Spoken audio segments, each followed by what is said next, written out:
Oh, it's been a long time since we did a proper video. This one may not be proper, but it's going to be a video. We are prepping a huge load, or a load, I shouldn't say huge, load of Karat gold for processing. And probably another load of, some gold filled material that we're gathering right now. I believe there's some different ways to do it, other than just use 5 gallons of nitric acid. But we have, as you can see here, startings of a nice pile of Karat gold, 10 karat, 14 karat. We're not there yet. We'll probably double this, maybe triple this size, and then we'll quart it, probably with silver or copper. I ain't made up my mind which one yet. I really don't want to work with silver if I can help it. I don't like silver. It's just something I don't dig, and I'm not into it. It's not that complicated of a process. But right now, what is part of the process is when you're sniping this stuff from sleaze bag, okay, you have to look at it, and you have to go through it to make sure you didn't get jobbed over, because you only have a finite amount of time to file a case. They say, well, you can do it up to 30 days, I think, 45 days. So you do have time, but you got to get the job done. You got to sit here and go through the jewelry that you get in a batch and test it with gold tested solution we have right here, and make sure you didn't get jobbed out, you didn't get ripped off. You got to do this. More people lose more gold that way, where they take a loss instead of there is a free lunch out there. Not to digress, but there is a free lunch out there if you look and snipe this material. I'm telling you, you can buy 14 and 10 karat scrap, okay, or not even scrap, like these earrings. I mean, little granny earrings, but I mean, they're really actually pretty nice. Really no defects. You can snipe this stuff under spot, all the way up to 50% under spot, especially for 10K items, okay? 10K items, I mean, I got this probably half a spot value off a sleaze bag. There's millions, hundreds of thousands of pieces of jewelry on eBay. And the best thing you can do is just sit there dedicated, if you can get by with it, and watch, make offers, see if they take it. You can make 20 offers and one take it, and get gold half spot, and make it like a bandit. So people, I'm telling you, there is a free lunch out there when it comes to this stuff. Okay, so anyways, we have one suspect piece here. I went through this already, most of it. This right here is suspect. The markings on this is 10B, and whatever this is, the actual charm, okay, hanging off this, it has no markings at all on it. Well, I think that is contrary to the advertisement, in which the advertisement that was attached to this purchase. The rest of this stuff checks out. Got a couple of nice black heel pieces. You can always differentiate black heel pieces. Sometimes it's best to put the black heel pieces aside. This is a 12K that I bought it as a 10K, so I just threw it in the batch. I guess they didn't pay no attention. They assumed because this black heel piece was 10K. So like these black heel pieces here, it may be wise just to set the black heel pieces aside and not melt those. Those are considerably worth more than the spot value. Okay, even though I got these at below spot value. So we got one suspect piece, this piece here, and we're going to test it out real quick and find out if we got jobbed on the sleaze bag. We're back. All right, we're back. This first one here is the actual main, I guess you say, pin itself. This is the charm. Okay, we're going to start with 10K tested solution. It's supposed to be 10K, so we'll see if it survives it. Okay.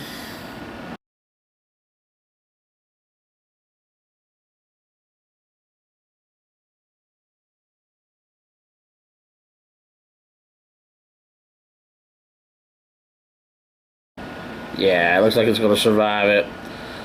Both. It's testing 10K, but gold field items will pass that test. Okay, so let's see if this, we'll just test the charm or the main locket itself here. Okay, but we're going to test it and make a small scraping on the bag. Might be able to make that scraping out. The camera, I doubt it, but it is right here. Is the scraping, and we're going to put the 10K tested solution on that. Let's see if it turns green. If it turns green, then we have gold filled material, not Karat gold material. So let's see if that turns green. It will pretty quickly. If it's solid Karat gold, even though it's 10 Karat gold, it will not turn green, because that would indicate what? If it turns green, it would indicate that that's a cladding of copper, and both of these survived the acid test. Okay, it may look by reflection that it didn't on camera, but it did. Okay, and this doesn't look like it's turning green. That's good news for me. Okay, that acid is making no change in, it still is bright and shiny inside the scratch that I made. Is it not turning green? That is 10 Karat gold material. What you're looking at there is some ceramic. Well, I don't even know if you can make out what these actually are anymore. Ceramic RF Power Transistors that normally go into linear amplifiers and ham radio and illegally in CB radio equipment. I noticed that there was a veneer of gold and wondered if it was Karat gold. It did pass a 14 Karat gold test. Okay, it actually did. So it's not plate. And we spent 3 cycles and made some pretty stupid mistakes. Just get ahead of ourselves, get impatient, try to put it in aqua region, say heck with it. Didn't happen, produced a lot of nitric fumes, as you can see from the solid copper pieces that we dug out. And we got the rest of it in here with the filters. And we're going to get ready to lay the nitric to it and see if there's goes, actually something goes in the solution. The gold is in there. Can we make this happen? Is it worth even doing? I mean, we had a pretty good little handful of these. They should yield some result. So we'll see. All right now we're going to test. Let's see if we have anything precious metal wise that just went into solution. We finally got all of our fans hooked up, so we have a proper vent, fume hood now, which is good. Okay, so let's see if anything goes into solution. Or status test.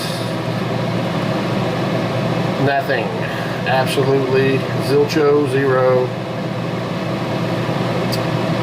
Nothing. Not even a trace. Okay, it's good. So now we're going to, we'll start off with, I don't know, 10 ml of nitric. See that this doesn't start to react vigorously. That's 5 ml. No reaction at all, which is probably good. There's 10 ml of nitric acid. Let's see where this goes. It should put anything we have into, gold-wise, precious metal-wise, it should put it into solution fairly quickly. Okay, it's been about 5 minutes since we laid the nitric to it. We're seeing no reaction really at all. No fume production. So we'll give it another 15 minutes and we'll test with status and see if anything's went into solution. Alright, this is cooked in nitric long enough. You may have to add a bit more nitric. We're going to test this with aqua regia. It's nice and hot. Of course, test this with status, excuse me.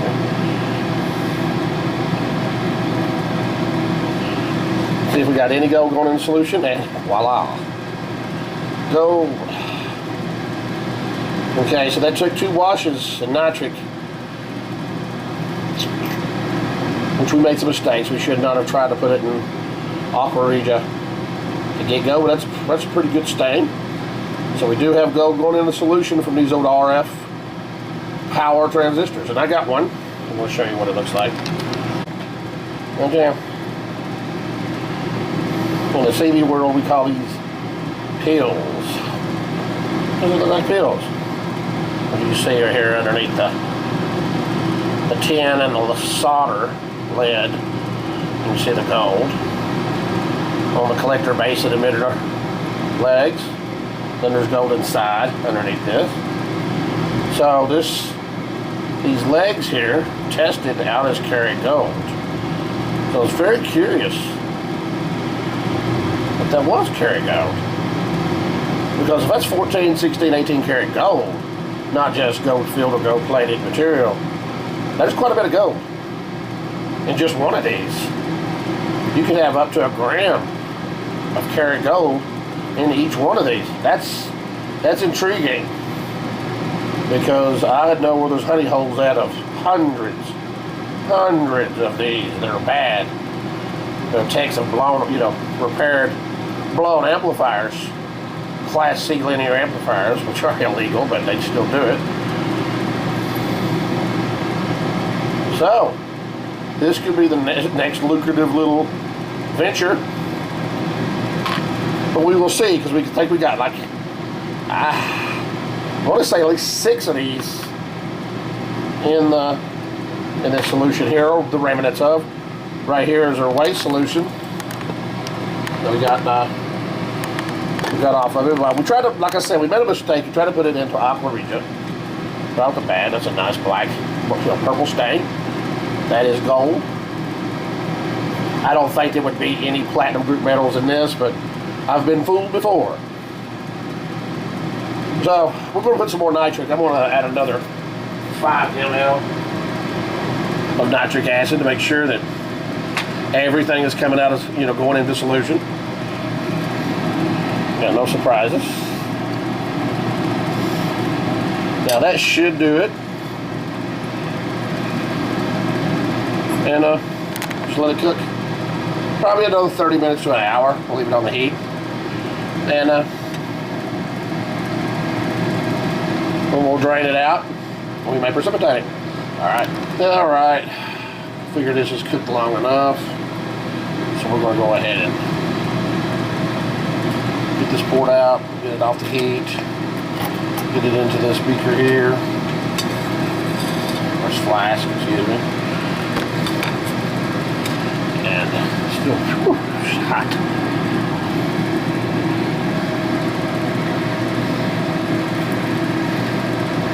Now we got that new fume hood, or this fume hood put together correctly.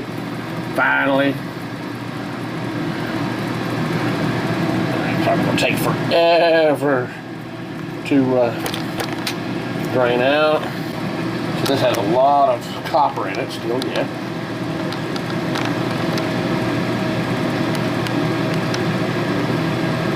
But it does look nice and clear, which is what we were looking for. We made a miscalculation and didn't think of the massive amounts of copper that was in that material and how the nitric acid would react to that copper and the tin and the lead that precipitated out, cemented out the gold. At least once we know of. We did test the solution early on in the process, and it was positive for precious metal content. And then, half an hour later, it wasn't. So we've been through that game before because of tin. Tin is a nightmare. Yeah, I bet that dumpski move. There's not more of it in there. I went to squeeze it on the filter paper and got some, see it. Those white bits in there, some ceramic. It's nice and clear though. That means we'll have to filter it one more time. So let's get to it. Well, actually, we didn't have to filter it. These ceramic pieces were heavy enough to stay in the flask. So let's precipitate it out this gold. Okay, excuse the muffled voice, but I got a mask on, vent hood. I hate this stuff. So, sets off sulfur dioxide gas. It's not good. It's not good to breathe, especially with somebody with COPD like myself. So, I'm going to put my mask on. We're going to precipitate out this gold.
Alright, it looks like it's finally falling out of solution. We just did a status chloride test. And it came back negative for precious metals. We can see some cemented gold down there on the bottom. This is fine lead body material. This is going to take probably all night to settle out. I mean, it doesn't look like much. Very little, but we wouldn't expect it much. This is more of an essay than anything else. So we'll be back when she settles out. Well, after all that, there's our gold. Very, very little.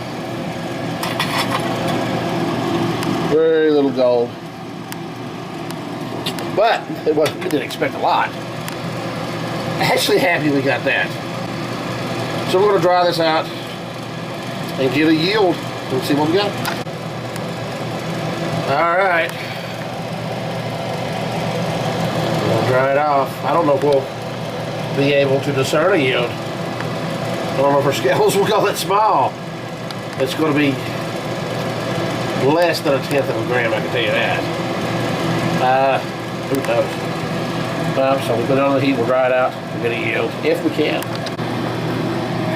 Okay. That's it. That's all the gold we got out of the remnants of these RF Power Transistors, which is actually quite impressive. I didn't think we'd get this much. So let's weigh it up, see what our yield on this. Alright. This little beaker weighs 30.52 grams. See if we can discern it. Wow. 1.2 grams. 0.12 grams of 24 karat gold out of 6 transistors. It's not bad. Well, now it's 0.11. Excuse me, 0.13. Let's call it 0.12. 0.12 grams, 24 karat gold from 6 transistors. I'm actually impressed that that's what we got out of it. I'm sure it's not 3.9 is fine. It's probably 23K. Probably needs further refinement, but I'll take it. I'll add it to the collection. We got a nice stash here. We'll gather enough for a future melt, and we'll go from there. All right, we'll be back with the next experiment. We're gone. Bye.